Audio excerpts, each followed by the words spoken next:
Hello and welcome to this lecture.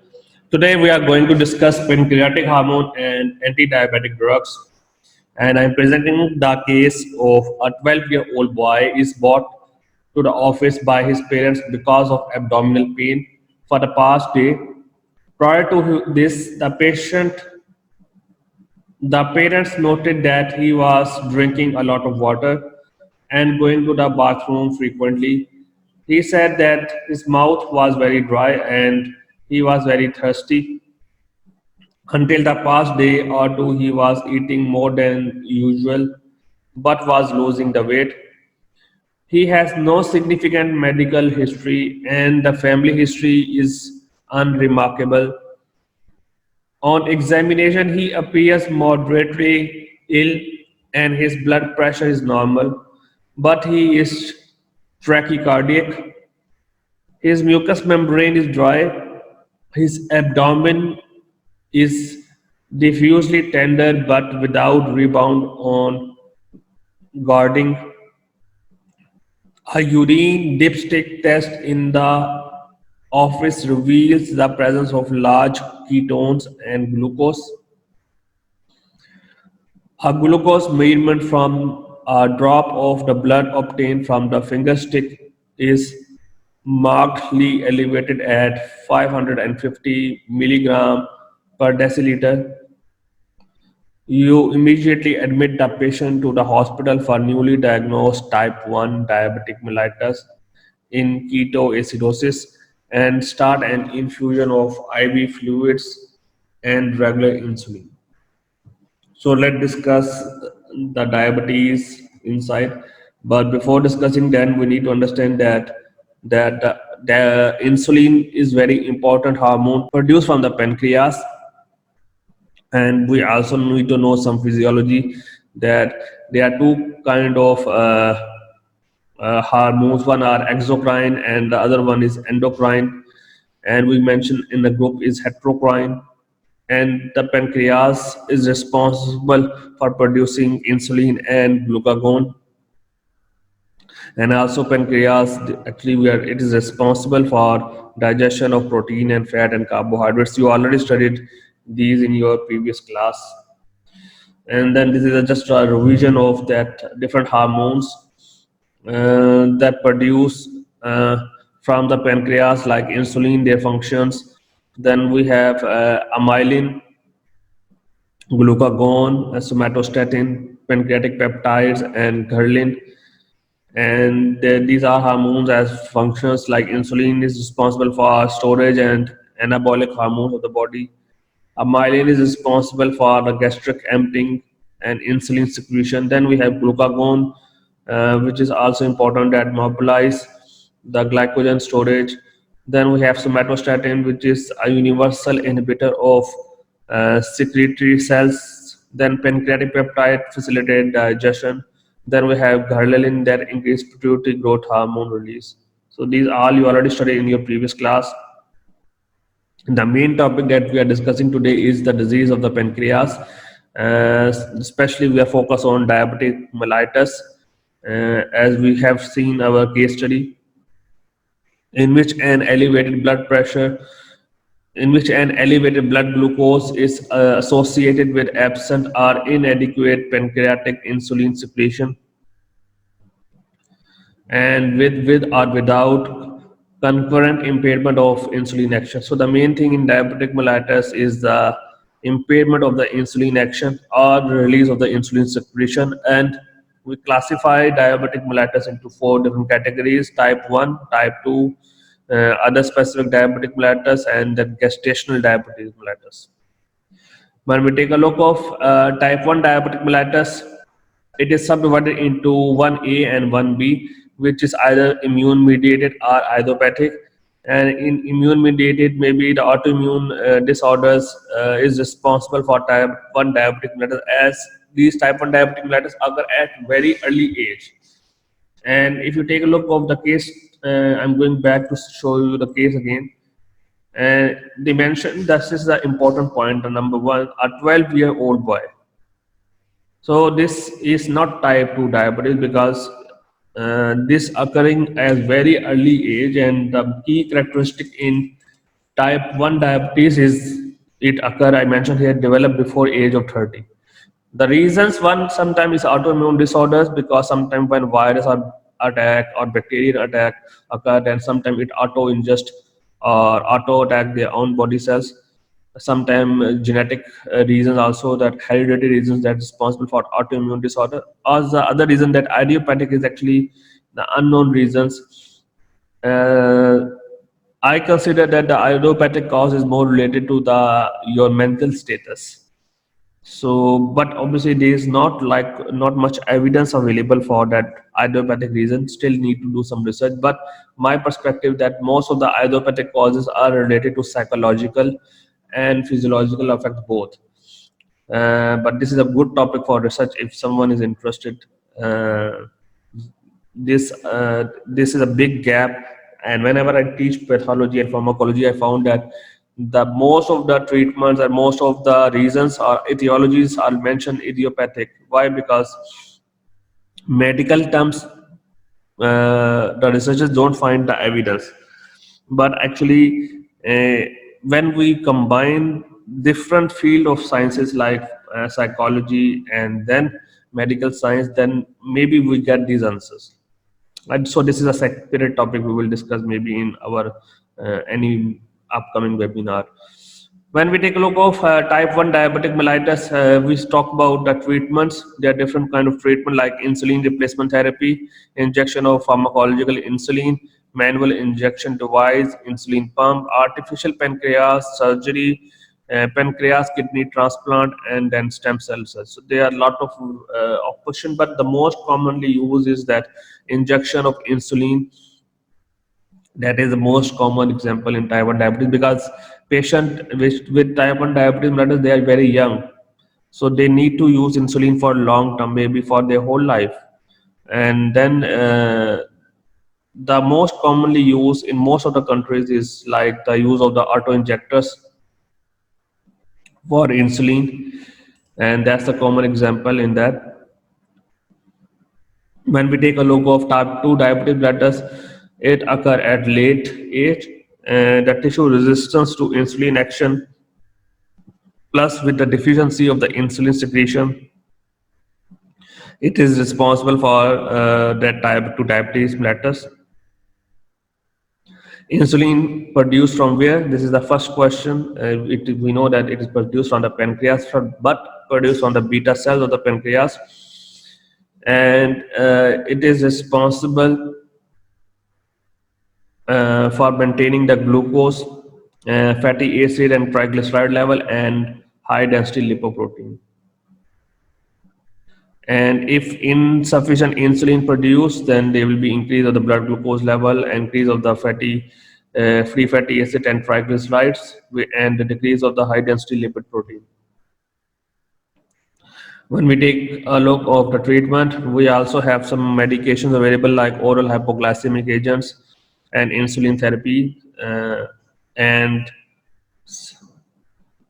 if we left type 2 diabetes mellitus untreated, then it leads to dehydration and leads to non-ketotic hyperosmolar coma in emergency and severe conditions where if it left untreated.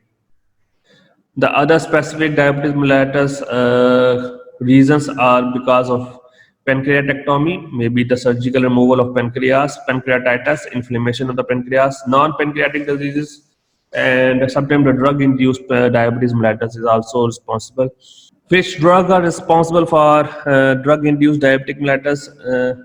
The common example is the use of corticosteroid, and I'm going to share you one of the research article that explain in detail the reason. And when we take a look of this article, we found that this is the article published in uh, Endocrinology in I think published in 2017. This is not an old article. This is a recent article, and then they're talking about glucocorticoid-induced diabetic mellitus. And if you read the abstract, they mention that although we know that glucocorticoid is used as potent anti-inflammatory and immunosuppressive, and it is responsible for treating a wide range of the disease, but it is having a lot of side effects. Among them, the hyperglycemia is common, and we know that hyperglycemia is common clinical signs in diabetic mellitus. They mentioned is that if we use the glucocorticoids for long term, then it is responsible for the diabetic mellitus. And then they mention the prevalence about how many people are affected from glucocorticoid induced hyperglycemia is around 12%. So patients that are continuously using corticosteroid due to maybe in any medical emergencies are more prone to be likely have a hyperglycemia. So in long-term corticosteroids, usually long-term corticosteroids is always not recommended in any medical condition.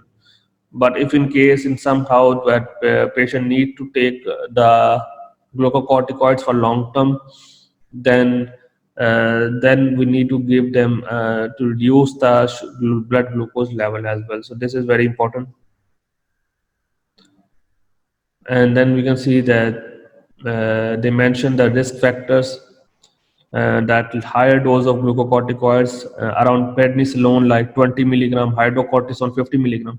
And we know that we use hydrocortisones in most of the treatment for eczema, psoriasis, for skin related disorders. Hydrocortisone 0.1% we use. So they mentioned that if the dose exceed to 50 milligram, or dexamethasone, some it was using in the cough syrups as well. So if we use them at high dose around 4 milligram, or hydrocortisone 50 milligram, or prednisolone 20 milligram, then it is a risk for to getting diabetic mellitus. And I already mentioned that long-term duration and high body mass index. Yeah, this is very important. At high body mass index, we need more insulin, and then it is also responsible for diabetes mellitus. Family history, then hemoglobin level A1C, which is it is a very important biomarker. And if that level exceed to 6% hemoglobin A1C, then it means patient are will go more likely to be the diabetic mellitus. And then they mentioned the pathophysiology. I'm not going to see in detail, but you can read them if you want to read. This article is very good, and they mention in the detail that why the glucocorticoids is responsible for diabetic mellitus. So it is well written article. You can read later on. So what are the endocrine effects? And when we take a look of that, it has effect on the liver, on the muscle and adipose tissues. Insulin effects and anabolic effect, obviously on the liver, is increase of the glucose transport into the cell, glucose storage, increase the glucose utilization by Krebs cycle. What is the Krebs cycle? The glucose production is just how glucose will be produced in the body. We need to understand that the Krebs cycle actually it is the metabolic pathway that connect carbohydrates, fat, and protein metabolism. And this is the metabolic cycle that is responsible for not only utilizing the carbohydrates, fats, and protein, but they are also responsible for producing the energy in the form of ATP. So the Krebs cycle, actually, we don't have time to read all these Krebs cycle because this is the topic linked to biochemistry, and these the biochemical pathway where conversions into different form with different enzymes is responsible for utilizing carbohydrates, fats, and protein, and they are responsible for, actually the main thing, they are responsible for producing the ATP, adenosine triphosphate, the energy, by utilizing these all nutrients like carbohydrates, fats, and protein. Then what are the effect on the muscles? They are in the muscles as well. They increase the glucose transport into the cells. They are responsible for glycogenesis, increase of the protein and triglyceride synthesis. Then on the adipose tissues, same effect by increasing the transport of glucose into the cells, glycogenesis, and triglyceride synthesis. When we take a look on the treatments of insulin, we also have two things. Number one is that we are targeting to reduce the glucose level, because in diabetes mellitus, we have hyperglycemia, and we need to reduce the glucose. That's the main thing. And then we obviously, with the treatment of insulin, we give them so that the insulin level is maintained, and we try to reduce the glucose level. But the treatment with insulin, some of time is we need to be very careful, especially when patient having renal disease, or patient are very old, and elderly patient, are the children below 7 years of age. In these some conditions, we need to be carefully monitor the condition, because these are the medical emergencies. Because complication with insulin therapy, obviously, if the dose of the insulin have not been adjusted, then it may lead to hypoglycemia, and hypoglycemia obviously is also a medical emergency. Then inadequate carbohydrate consumption, unusual physical exertion, too large dose of insulin, so these are responsible for hypoglycemia. Then immunopathology of the insulin therapies, like people are allergic to insulin, or some people are allergic to immune insulin resistance. So immunopathology of the insulin therapy is very important. We need to test the small dose whether the patient is allergic to insulin or not. Then the other thing is that lipodystrophy at injection site, and this is the common example in which the lipid atrophy or lipid hypertrophy occur at the site of the injection. Then we have increased risk cancer with the use of the insulin. Why insulin is responsible for promoting the cancer? I found an interesting article for detail in-depth study, and I'm going to share you this article. You can read it as well. I'm not going to explain in detail, because it is more than related to molecular level you need to study.